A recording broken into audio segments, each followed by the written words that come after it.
Hey, everybody. Welcome back to another episode of the Horse Geeks podcast, where we look at horses and riding from the inside out. I'm Kirsten Nelsen, professional horse trainer, and with me again, my friend and cohort, Deb Romero, certified Alexander technique instructor. And today's a little interesting. The topic is Really? engagement versus disengagement. That's all I'm going to, I think, put on the topic title. Okay, I And like it. so we kind of have to talk about what pelvic engagement or what engagement is versus what disengagement is and what it Okay. means in the human body versus what it means in the horse body. Mhm. And it's a term we use with horses all the time, We do. We do. but I don't think anybody knows what engagement or disengagement really means in horses. And I went through because I'm writing about sort of the mechanics between the use of the spine, the skull, spine, rib cage, and pelvis in both human and horse regarding balance. So I'm working on this textbook, and this is just one chapter on how what I call basic balance is gained in the human body and the horse body through skeletal coordination. And this chapter, it's like I have pulled out all the research books. I've had to, look stuff up online over and over to make sure I'm accurate. Interesting. And I think you were at the meeting when we were talking about pelvic engagement the first time, Right. and there were so many questions. And I had to Yeah. go back and work on that almost another week, doing my due diligence and trying to find an easy to understand language that wasn't so simplistic that it's also inaccurate. Well, that was well said because I have heard my entire writing life about engagement, but never had a definition of what that meant. Yeah. I And mean, it's, oh, the horse I is engaged. I'm like, what the heck is that? I went through a bunch of veterinary research papers on functional anatomy. I went through my Adams Book of Lameness. I looked up a bunch of different stuff. And finally, my ultimate cheat sheet is to call my sister, the vet, and go, what what do we call this? What? You know, What and what is was it? interesting, because if you think about the human pelvis sort of sits almost vertically, right, Mhm. with our vertical shaped bodies. And the horse's pelvis is much the same construction, but it sits almost horizontally. Mhm. So it's like if we took our pelvis and just flipped it forward, or like if we're on all fours, that's the kind of the way the horse's pelvis sits relative to the spine and the hind legs. And so when I'm trying to describe pelvic movement, which is Mm. related to engagement and disengagement, right? Not just the where's the location of the pelvis. I That's think part of that's it. where we get stuck is in the visual. Yes. And Yeah. then the Yeah. terms we use, like strictly speaking, the Mhm. veterinary terms used to describe any movement of the pelvic bones would be flexion, extension, and rotation. Right. That's And anatomical description. exactly. Those are just, Yeah. but we've already talked about flexion and extension of the spine, rotation of the spine. So this is where it gets into the weeds. And I go, we Mm. don't necessarily have to use the scientific terminology. We have to, I want to describe it in a way that it's understood and useful. And so pelvic movement has to happen between the sacroiliac joint, which is on the upper part of the pelvis at what we call the ilium, and the ball and socket hip joint, which is the lower side of the pelvis at the ischium, right? And I go, those are the only two joints in the pelvis. I go, there's two sacroiliac joints and there's two hip joints. So each pelvic bone can move a little bit independently as the legs swing forward and backward. Yeah. And I don't know about in the horse, but the pubic symphysis of the human is kind of like cartilaginous. Yes, that's You like the know, horse. So it's almost yeah, one piece kind of connected at the bottom at the ischium, but it's sort like of. it's not a bony connection as much as No, it's more like it's cartilage. kind of like a more gel cartilaginous type of connection, and that has some movability, but not that much. It's not considered a joint, to my knowledge. Exactly. It's not Right, technically a joint, it's a connective tissue. Just right. like the pelvis in, I think, both people and horses is also supported by some of the shortest, densest, strongest ligaments in the body. Very, very a lot of white tissue, I call it. Lot of white tissue. Lot of white tissue, which white tissues can handle a more of a tensile load, and than say red tissue like muscle. It Hmm. doesn't contract like a muscle does. It's more of a support Right. It doesn't than stretch and it doesn't contract as contract, right? much. Because Yeah. and I just try to keep it simple by saying it's white. It doesn't have a great blood supply. That's It's a not great way contract. to put it.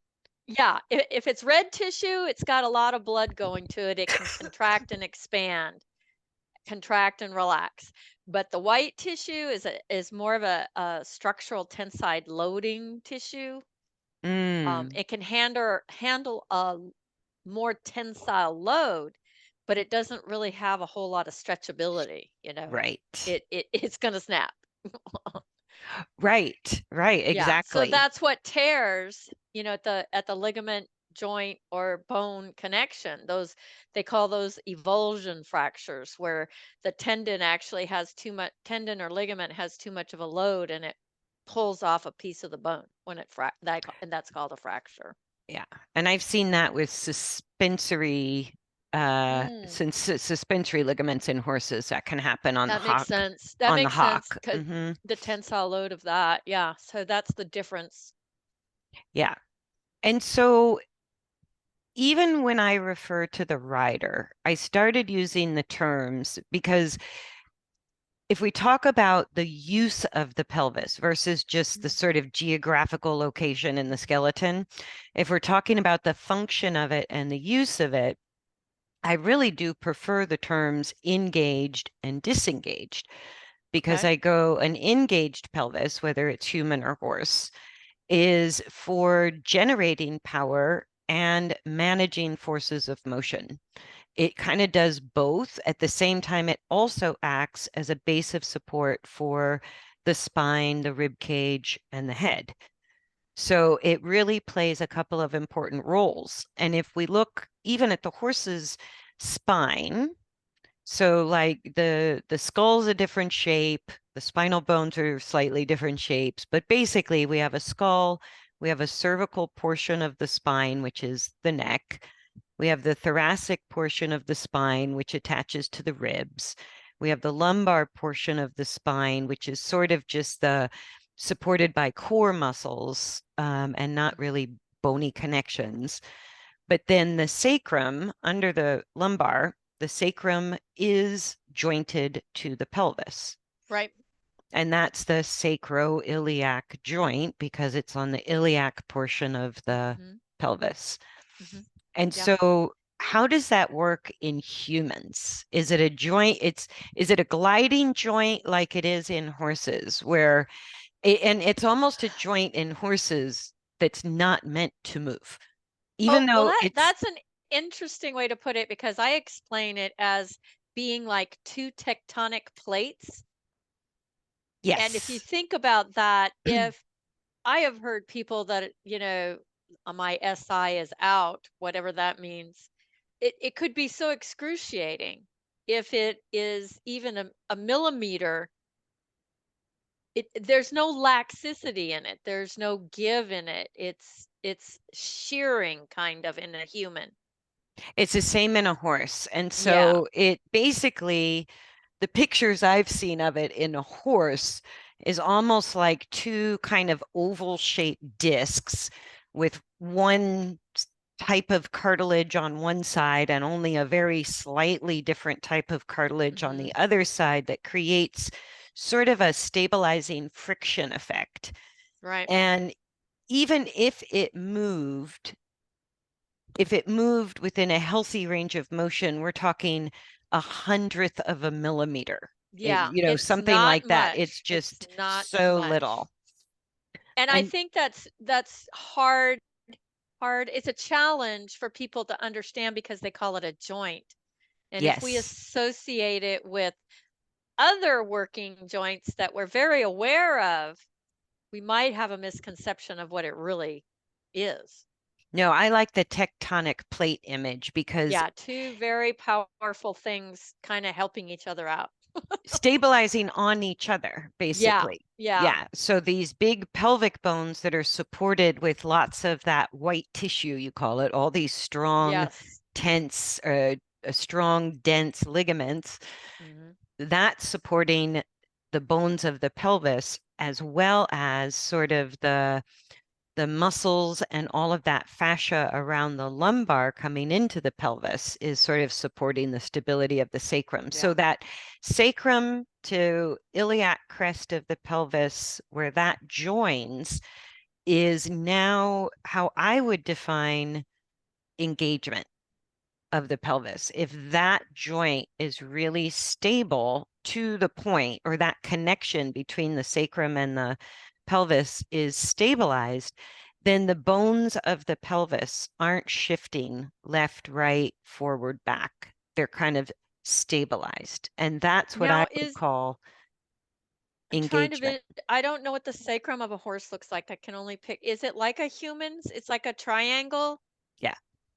It's like a on the long triangle of triangle. 5 or 6 bones that fuse together. Right. And in And the human, it can move, but right, maybe it's still in the maybe, you know, 10th of a millimeter kind of movement, but right. not the 100th of a millimeter type movement of the actual joint. And what I don't know if people are aware of this, but I know in the human, um, that's all white tissue back there. Yes. That sacrum, and I see when I'm occasionally go back to my body working people, they say they're having back pain. It may be a postural thing, like maybe they stand on one leg and all those ligaments are always torqued and torqued and torqued in one direction, And it which is begins to, that's what I'm talking about, as like yeah, that. I would call that a lateral disengagement, I like that. where it starts in us if we have, say, a habitual twist through the spine or a rotational sort of thing, Hmm. then it's going to pull the pelvis forward, farther forward on one side than the other. And that's going to create that shearing force. And I go, eventually, whether it creates pain, which normally it does, or it doesn't create pain, there can be then sort of too much mobility in the upper part of the pelvis where the sacrum and sacroiliac joint are, which means the ball and socket hip joint now has to start playing the role of stabilizer. And so it's going to restrict the mobility through the ball and socket joint if the upper part of the pelvis and relationship to the spine is either laterally twisted Hmm. or sort of higher on one side than the other as a result of lateral bending. And I'm talking human as I'm picturing this, but the same is true for horses. Um, and really, the pelvic movement forward and back, which maybe involves that little piece of cartilage between the ischium bones, is Mm, is so minimal that very minimal, but like we it don't really allows for a see it little or bit more. feel it. Hmm.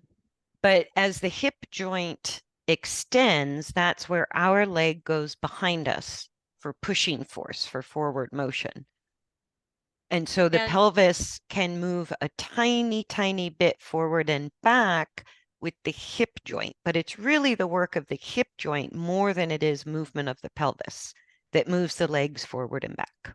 I think clarity around that is really important. The difference between the actual hip socket and the pelvis. And for me as an Alexander teacher and rider, I think we talked about it in a previous podcast. We've really got to connect the pelvis to the torso because, Yeah, like you were absolutely. mentioning about, yeah, because when you're talking about movement in the human, if you are not connecting the pelvis to the torso, then your psoas is going to kick in and be the support between the pelvis and the torso. And then your range of motion is much less. That's sort of how I would like when the pelvic bones themselves are sort of um let's say out of place in a Okay.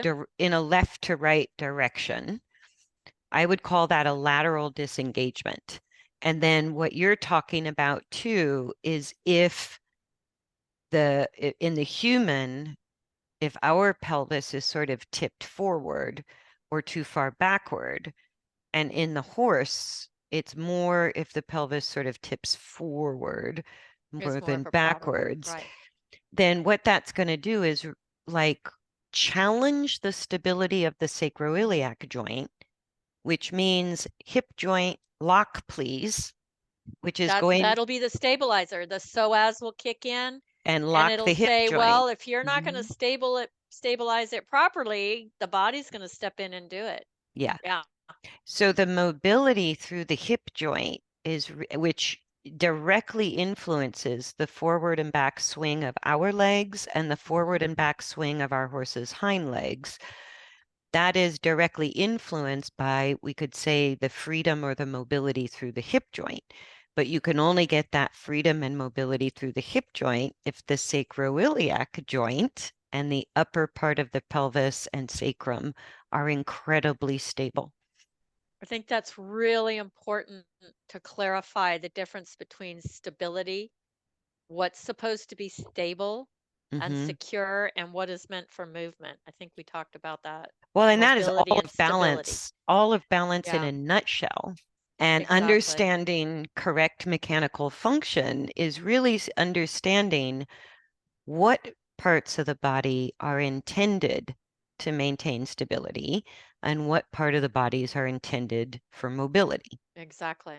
And like you were saying, the ball of the femur, the ball and socket joint that we call the hip joint, the ball part is the top of the leg bone. Exactly. The socket part is in the ischium or the lower part of the pelvic bone. Right. And so that's why I agree with you 100% that if pelvic engagement is not connected to the use of the spine, the torso, the rib cage, and head, then what happens is we maybe move the pelvis too much, let the pelvic bones move too much, which as soon as that little sacroiliac junction or joint, I like to call it a junction because I like your I like tectonic, junction better right? too. Because it's like the tectonic plates when they Mhm. start feeling the forces The pulling of trying forces. to move them, right? Yeah. It isn't that the joint goes out like we think of subluxations that the chiropractor can stick Right. back in. Exactly. It's that as soon as that force on the sacroiliac joint tries to destabilize it, then the hip joint is that, like you said, the psoas, the core muscles are going to lock that hip joint down and Mhm. restrict mobility of the hip joint in order to keep that area of the body stable because the pelvis, sacrum, and lumbar have mechanically the most limited natural range of motion almost anywhere in the body, Right. which tells us in the human or the horse it's the same. So between the lumbar spine, sacrum, and pelvis, there's so little natural range of motion in all of the different joints. There's a ton of that white tissue, like you said, and not as much red muscle. And so all of that mechanically shows us that it's a very important part of the body for stability during motion. Right. And as soon as that becomes unstable, when our horse becomes Mhm. disengaged, there's like it's going to affect both forward propulsion as Mhm. well as the ability to control body weight with stabilizing or the braking use of the body. So you can't control forward motion as soon as that area of the body starts to where the stability becomes challenged. Yeah, and it we can play with some simple thoughts of exercise. You want your if you think about it, your arms and legs should just hang off of the body. Like when you get on your horse, you should be able to dangle your legs without gripping. If there's Yes, some sort of gripping going on, then your pelvis is not stable because the central nervous system is saying, "Hello, we're not stable here. Don't be doing that." right. No, and I love what you used Yeah. to So say there's real that you used to say a lot that people use the middle of their spine as if it were a ball and socket joint. yeah. And the only Yeah, ball and socket unfortunately. joint, which is really the most mobile type of joint in our body, are the shoulder joint and the hip joint. Right. They're the same joint, just one bears weight. Right. They're both ball and socket joints. Right. And in Yeah. between the shoulder ball and socket and the hip ball and socket, there is not a little ball and socket in the middle of the torso, but we twist like there is, and Mhm. we bend there like it is. Mhm. We We fold we there. fold and thinking and there's a joint there, and then of course you have back pain. Yeah, because that's going to affect the whole spine. Because as soon as you treat the center as if it had a ball and socket joint, you're going to stress out the entire spine above and below it. And So, it's just a pulley system if you think about it. The more you engage angles, the more the fascial white tissue gets tensile loaded. right. Yeah, it's really pretty yeah. Whereas if you stabilize the joints between the vertebra Mhm. and you really stabilize, like with engagement with horses, one of the first things I notice when I'm assessing another horse is how is the top of the hindquarters moving? Because Oh, that's a good one. that's where the ilium part of the horse's pelvis is. So on the horse's hindquarter, where we have those two little knobby bumps right on the very top Mhm. of the butt or at the croup, those are the upper part of the ischium wings or wings of the ischium. Mhm. So it's the wings of the pelvic bone sort of sticking up on top of the butt. And then it's what we call the point of the hip Mhm. is another part of the wing of the ischium bone. And so the horse's sacroiliac joint, just like ours, I would imagine, is deep inside the ischium, right? Yeah. So right where those knobby bones are on top of our horse's butt, that's where the sacrum starts, probably like us. And then the sacroiliac in our horse, it kind of goes, from our perspective, it goes in and down. Right. Maybe from maybe from the human perspective, is it forward and down from the back? I'm looking at my charts here in my office. And the problem with anatomical anatomists disagree. Oh, that's why they use such specific directions because Yeah, because it's there's what anatomists pinpoints it. disagree. Yeah, Yeah. So it's really hard to say it goes this way or it goes that way. that's true. Um, um, it's very yeah, it's different with everybody and even their use. Well, and when I called my vet about how to technically describe the pelvic movement in a horse, I said because it could be, it's like our pelvis, but it's stuck kind of forward, Mhm. horizontal. Right? And so I go, any movement of the pelvic bones other than a lateral movement, like a forward back movement on a horse, I didn't know if it was considered craniocaudal, which is towards the head, towards the tail, Tail, right? or which way, like when we talk about flexion and extension, say in the spine, it's always the front part or anterior side of the human, and it's always the bottom of the spine or the ventral side in the horse's spine. And so with the pelvis, I didn't know if we even call it flexion and extension. Are we talking about the hip joint? And are we talking, is the point of reference the ischium, bottom of the pelvis, or the ilium, top of the pelvis? Because it sits, you can think of a horse's pelvis like if the spine were a straight line Right. from the pole, top of the skull, all the way back to the sacrum. The pelvic bones almost sit above that straight line They do, yeah. at like maybe a 30-degree angle, something. It's not a huge angle, but it's almost like a straight line with half of an arrow on top. And it's deep inside that half of the arrow where the sacroiliac joint Right, is. So when the hip joint flexes and extends and it moves the hind legs forward and back, there can be a tiny bit of movement forward to back in that pelvic bone. I mean, it's so minimal, we can't actually visually see it, but right. technically it's there. And I could not find if is that called flexion? Is it called extension? Does it correlate to the hip joint use? Is it the front of the pelvis, the back of the pelvis? Is it, or is it cranial caudal or dorsal Right. ventral? Right. So all of that was question, and I couldn't find the answer. And even my vet couldn't really tell me. Yeah, that's a mystery. I don't know if anybody has, I'd love to hear from anybody that has Yeah, if studied any of you that or listeners has, know the you guys answer, got some research papers or an anatomist that has taken, I think the challenge is, as for me as teaching anatomy, is everything we have to teach it with is in one or two dimensions.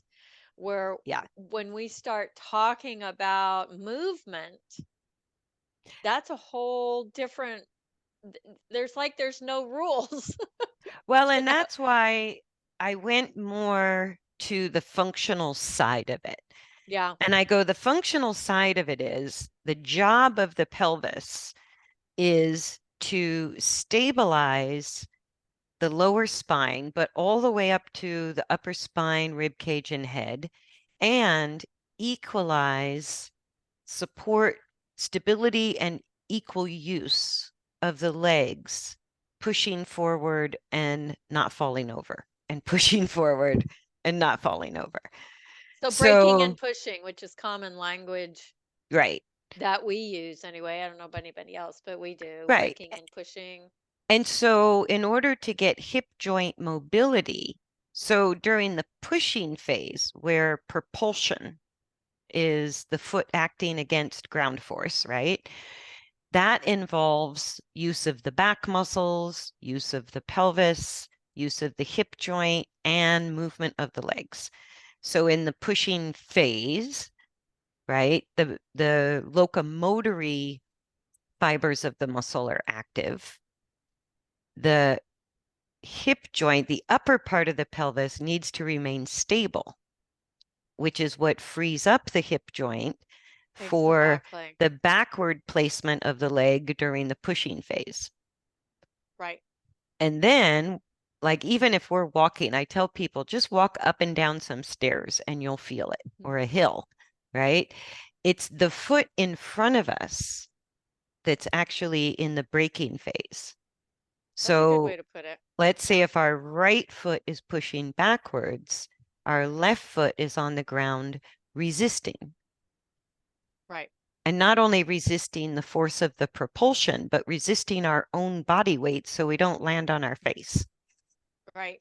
right? And that's the job of in the pelvis and the hind legs of the horse. It's the same job as in our bodies.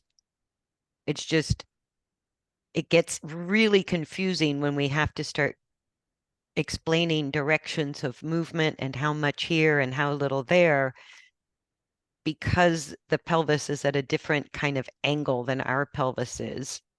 And Right. the horse And in general, the relationship of gravity at compared to the where we're vertical, and then taking that relationship to horizontal and how it affects yeah. Oh, the and entire also spine. add on a long neck and a heavy head, Yeah, big head. right? And so that's why for horses, that stability, that engagement of the hindquarter is so primary to stabilizing all of their movement because it's sort of, how could we say, counteracting the extra weight of that long neck and heavy head that does not have a leg under it out in front of the torso. Right. So pelvic, and that's why we know about it when it comes to horse training, is because it's so vital to the horse's balance that the pelvis maintain engagement, or it can't do that job. And I just want to clarify it again. And by engagement, you mean stability. Stability specifically at the sacroiliac junction, Okay. which is the That's what you're upper talking side about. of the Okay. pelvis. Okay. So where the pelvis joins the spine, if those like if we look on top of the horse's butt and we can see a rolling side to side motion Right. or a whole lot of pumping up and down, that's a disengaged pelvis. Right. And I can see that with a human too. It's like Mhm. the model's walking. I Sorry. know you always love to pull that out. The way, and then I'm watching the Olympics and I'm watching this race walking, Oh, and it's total disengagement of the pelvis. If you want to see it going way the other way, and then just watch that race walking and how that trickles down to what it does to the limbs oh, interesting. and even the torso. And I was baffled. I was like, I don't know how those people do that. Well, and actually, that's something I was kind of thinking through as I was working on this textbook is for humans, I see a bazillion humans going around with a disengaged pelvis, and it really Yes. doesn't affect function nearly, it doesn't impact function in the same sort of substantial way that it does for Mm, horses. I mean, it does, but I don't mm. think it's like for horses, it's far more critical and The probably, functionality of it all is, I'm thinking about is totally different. yeah, like to me, Yeah. getting the pelvis stabilized at the sacroiliac junction, engaging the pelvis. I go, that to me is something that I often have to work on before I can lift the back. I would agree with how, yeah, because like I said, the pulley system, if, and if it, Thomas Myers has documented this in people about the fascial planes and fascial lines. If you've got that tensegrity models, all of that showing, if it's out of whack back here, it's going to affect the entire fascial white tissue system if one area is strained. So No, and realizing that you part of what brings a horse into balance on this horizontal plane, right? So our axial skeleton, skull, spine, rib cage, and pelvis is, even if we're laying down, we can think of it as a vertical alignment between our head and our seat bones. A quadruped, a horse, a dog, a cat, whatever, is always going to have more of a horizontal alignment between the skull and the base of the pelvis.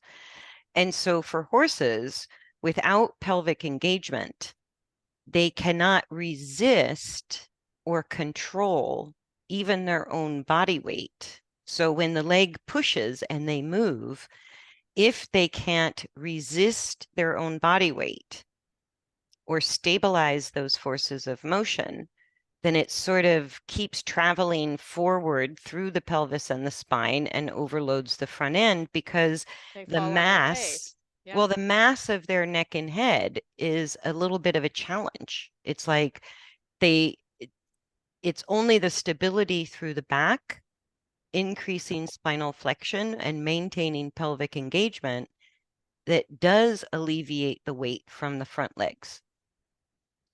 So if they don't like rock backwards and shift weight from their front legs to their hind legs, they actually resist the body weight as well as the forces of propulsion. And that's how it doesn't go to the front legs, is through Hmm. spinal flexion, upward, lifting the back and pelvic engagement. And so if they don't have a minimal degree of that, then they're in long and low. So the upper part of the thoracic spine, the upper part of the rib cage, the neck, and the head are going to be sort of below that horizontal alignment all the way back to the sacrum. Right. And basic balance to me is just that long level alignment of the skull to the base of the pelvis through the horse. I go, that Yeah. to me is just essential. And that's where they still have weight on the front legs, but it's not an overloading of the front legs. It's going to Right. create damage. Right. And so kind of defining pelvic engagement and the pelvic movement, I go, it's a big deal. I want to kind of It's a get this big right. deal. And it's super hard to explain. It's super hard to even compare to us as humans, because not only is the pelvis sort of flipped forward, it's not quite horizontal. It's also a little bit at like a 30-degree angle. It's not purely horizontal like the back could be. Right. And I think that that's how we as humans can think, is that it's a linear thing.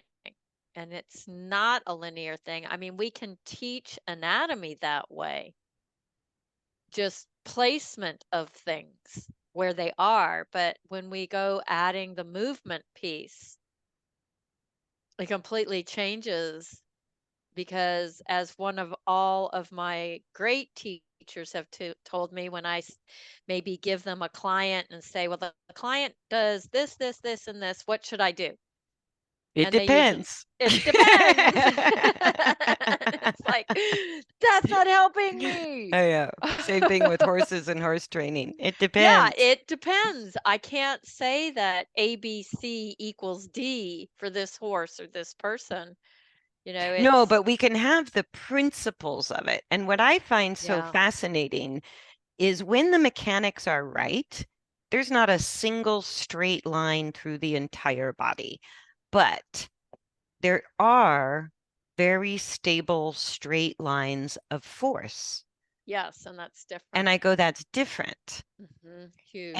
And that's why if we feel like when we're working, that's why I like the term engagement rather than saying flexion, extension of the Okay. pelvis or rotating around the hip joint, or even any of the technical terms, because if we keep it engaged or disengaged, we're basically saying in a disengagement, the sacroiliac joint is being challenged to be Mm, mobile, and it should not be mobile, which means the bones of the pelvis mhm, are moving too much laterally, right? Or too much forward and back, and it's starting to pull on that sacroiliac stability. mhm. And all of that is disengagement because it's going to lock that ball into the hip socket. And it's And going it, to affect the stifle, the hock, everything all the way down, just like yep, in people. It's going to the affect the whole suspensory, the deep digital everything. flexor, everything. Right. Yes. And it because it directly impacts the forward back, even the lateral placement of the hind legs in horses. Yeah. It's going to affect lateral placement as well as forward and back placement through the hind legs. And Right. the stress that goes through, like you said, all the joints of the leg are going to be The affected. loading. Yeah. Hmm.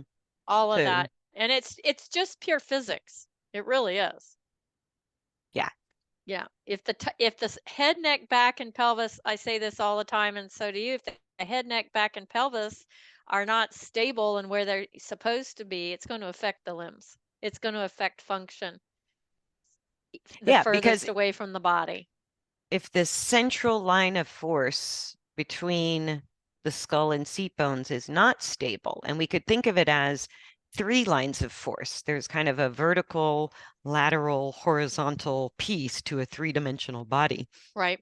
and that are going to intersect in the axial skeleton. And if those three lines of force are not stable, Mhm. then the limbs have to do the job of stability or we would fall over.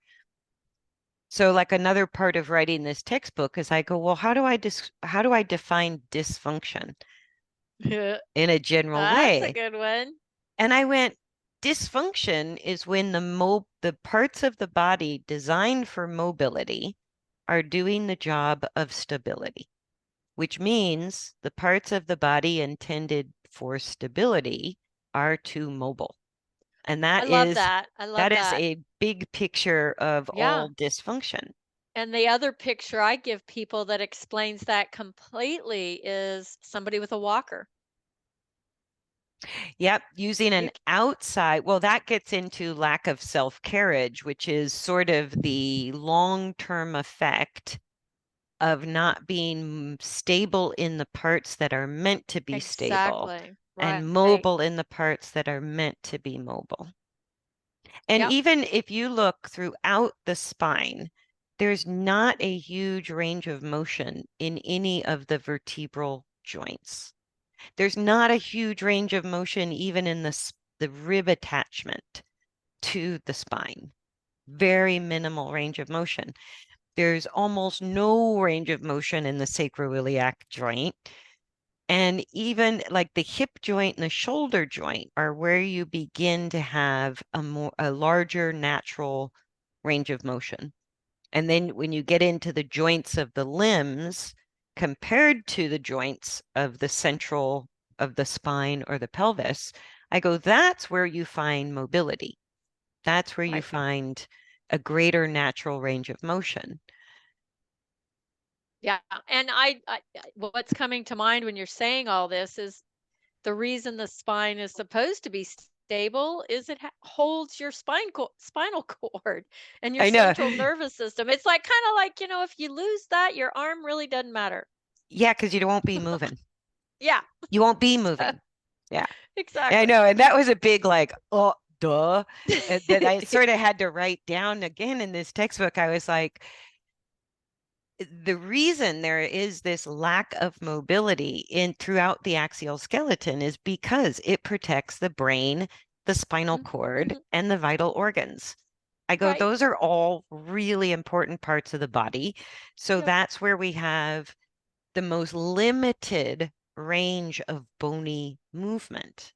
Hmm. So when we talk about balance, if that's not stable, and that's how it can actually influence the use of the nervous system, it can do what you call the debauched kinesthetics, where the That's peripheral, Alexander's words. right, where the peripheral nervous system is not feeding the right information to the Mhm. central nervous system, or the central nervous system isn't perceiving it the right way. Mhm. Um, so yeah, that use of the central bony part of the body, axial skeleton, I go, it's kind of everything. Mhm. And if Yeah. we don't have to think about locking and freezing, because I think some people, when I say stability, they think, yeah, oh, don't Yeah. move, right? And I go, no, it's just minimizing the movement of the joints. Minimizing the shear force. Hmm. Kind of Yeah. lining up each vertebra to the next and reducing sideways motion, front back motion, even the up down motion, just sort of gently um, cushioning one on top of the other, or in a Mhm. horse, one next to the other, right? And Mhm. just kind of keeping it gently stable. Yeah. And even the same through the pelvis and the sacroiliac joint. But I find it's interesting how many disengaged horses are going around, which is directly related to horses that won't go forward and horses that can't Mm. slow down. Those are the two number one signs that the horse's pelvis is disengaged. They either don't want to go forward, stop all the time, or they can't slow down or even maintain a rhythm without rein pressure or outside force. Right. And I go, those two lack of internal self-control for the horse always tells you the pelvis is disengaged. That there's too much pressure pulling on that sacroiliac joint and it's locking the hip joint, and there's too much movement through the pelvic bones themselves. whether it's left to right or kind of backwards. Right. Tilted backwards. Yeah. Mhm. Yeah. I've seen that. Yeah, so like in a human, you could have a disengaged pelvis. I guess I was describing the engaged human pelvis as the ischium or the seat bones are sort of directly under the skull. Yeah, I'm going Would to you play with say that that's thought. true? I'm going to sit here and play with that. Because You don't want them disengaged, shooting out from behind you, which would be a sway back for my term. yeah, I even think they shouldn't Or be pointing towards the toes or the heels. I think the relationship should be from the head, neck, back, and pelvis as all one, and trying not to relate to the feet at all, because that's one of the main problem people have, is that they associate their pelvis to their legs. No, but And I that, think the feet might be a point of reference. Like if I'm standing, my old habit was to sort of flip my pelvis too far forward, disengage it forward, and then my yeah, seat bones would sort of be pointed towards my heels rather than straight right, down under my skull. And then people who sort of prop the pelvis and lean back on it are kind of pointing the seat bones or the ischium more towards the toes, which for humans is a forward or back disengagement right. versus sort of a twist or a bending or high-low And all forward that can go back on too. disengagement, right?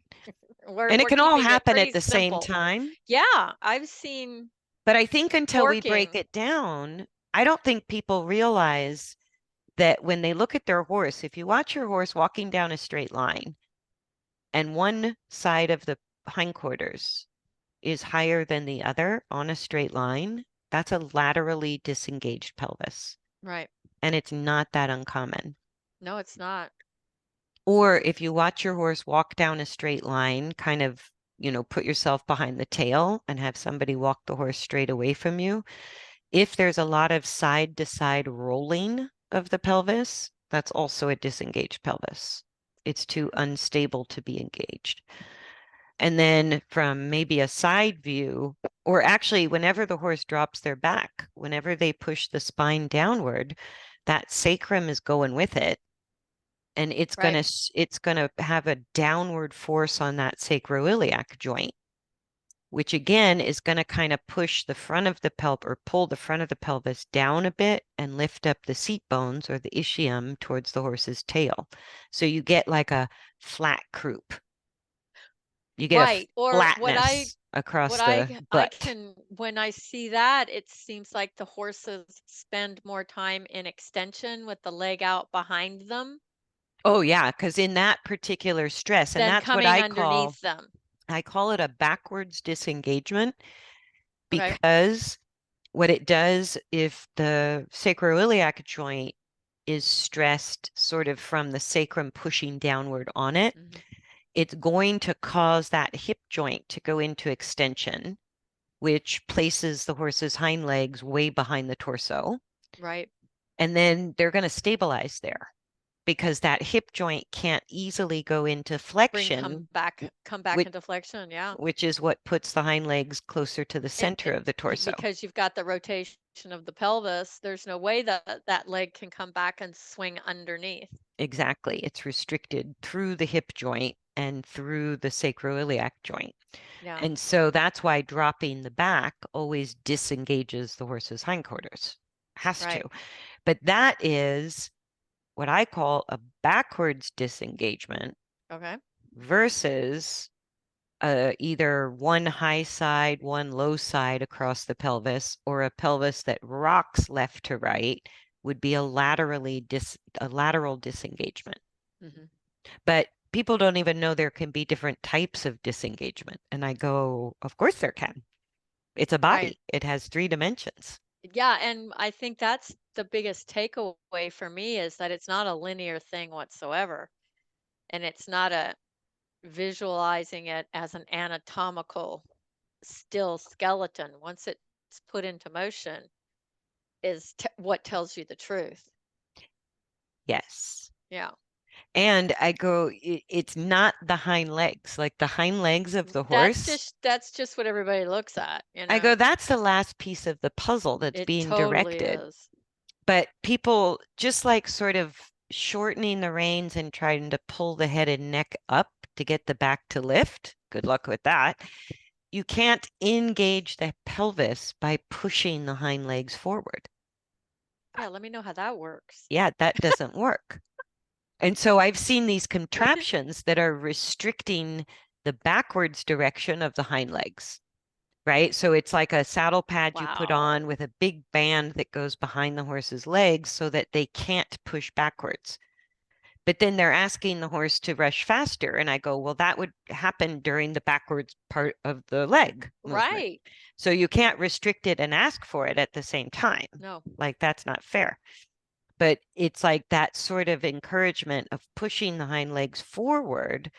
I go, that actually could create sacroiliac pain because now using a bamboo pole or a whip or a leverage device, if you're trying to force the hind legs forward to get engagement, but the sacrum is pushing down or the pelvis is not laterally stable, I go, that is a recipe for how to create sacroiliac pain that is going to make your horse unrideable. That is a Yeah. tremendous amount of pain because you said it best. When those tectonic plates push too hard against each other, you get an earthquake, you're going to Yeah, get a and it's split in the sidewalk. Like something's got to give.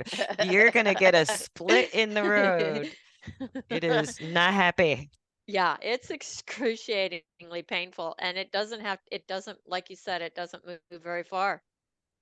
No, and that's why I still can't understand. I cannot, even though I've read the theory, I've heard it said, I still can't really wrap my head around injecting the sacroiliac joint for horses.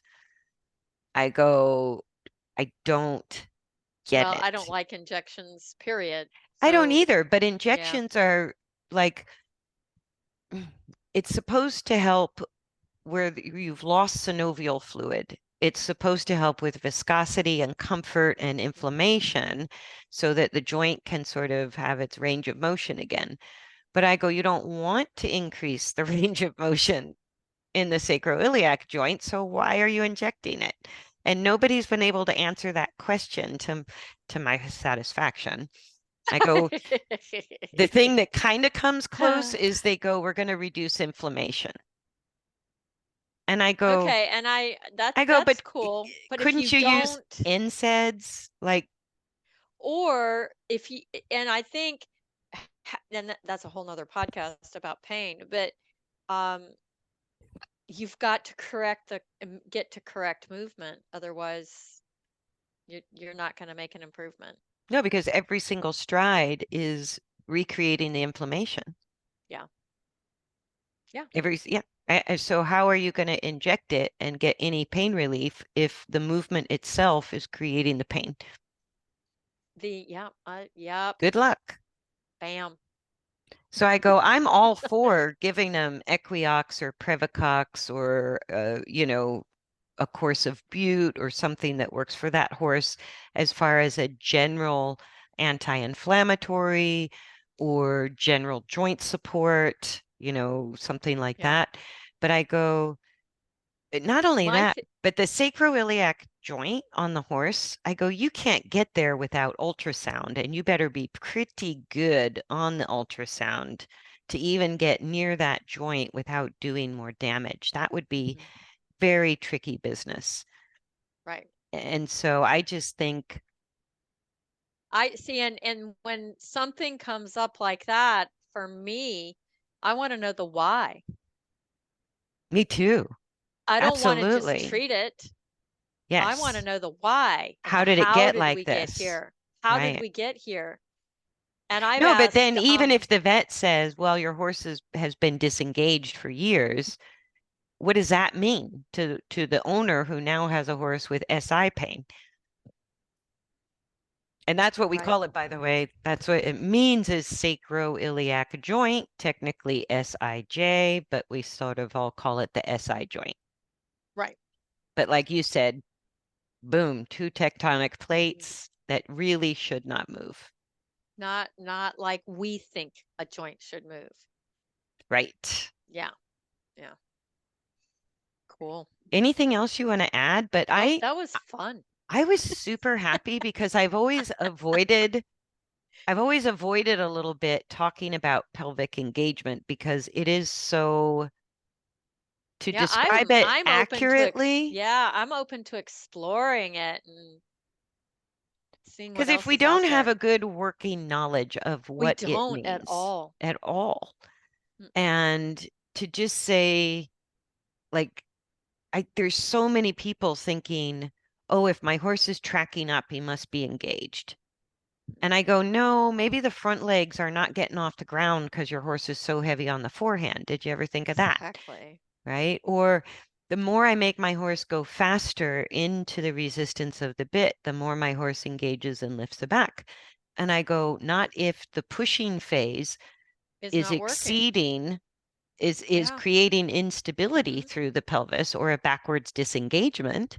Yeah. I go, then no, you're not getting engagement at all, no matter how fast your horse goes. And some people can't stand if I ride a horse very slowly at the walk while we're stabilizing that sacrum to pelvis relationship because they think the horse isn't working. And I Yeah. go, They got to see movement and speed. yeah, I go, this is some of the No, hardest this is work I've ever asked horses to do. It's yeah, incredibly difficult. I agree. So, anyways, I guess throw this out there in the world. I love this Yeah, I would love discussion. to have published research and peer-reviewed stuff come out of that. That would be Yeah, cool. any of you listeners, if you want to make comments, if you want to like post a link to some great research paper or Yeah. article, or somebody who you think describes engagement in horses or people very well, what Yeah, that I'd love to see means, it. that would be great because I was a searching. I Yep. was searching, I was pulling open all the books, and I went, oh, I can kind of thread this together, but it's going to have to come out in my own language now. Yeah. So thank you for talking it through with me today. And I know it's like this is what we're going to do today and I'm like, okay, okay. whatever. No, because we haven't had this discussion yet. So why No, not we record haven't. it? No preempt. Yeah, and I'm sure we'll have this discussion again as more Oh yeah. things come up. It's But I think ongoing. inherently it's not that different. That sacrum relationship to the pelvis is in people and horses. It is what you say makes the pelvis part of the torso, not part of the Right. legs. And it's Exactly. critical that we think that way. Otherwise, our pelvis isn't moving our legs. Our pelvis is stable, and it's the ball and socket hip joint that moves the legs. Exactly. Yeah. Exactly. All right. All Thank you right. guys for joining us. Thanks for liking and sharing and subscribing. And I think we got like a record number of subscribers. Woot, woot, I woot, woot. know. So that was exciting. So thank you and welcome to all the new subscribers. And we look forward to seeing you on the next episode. Bye, everybody. Thanks.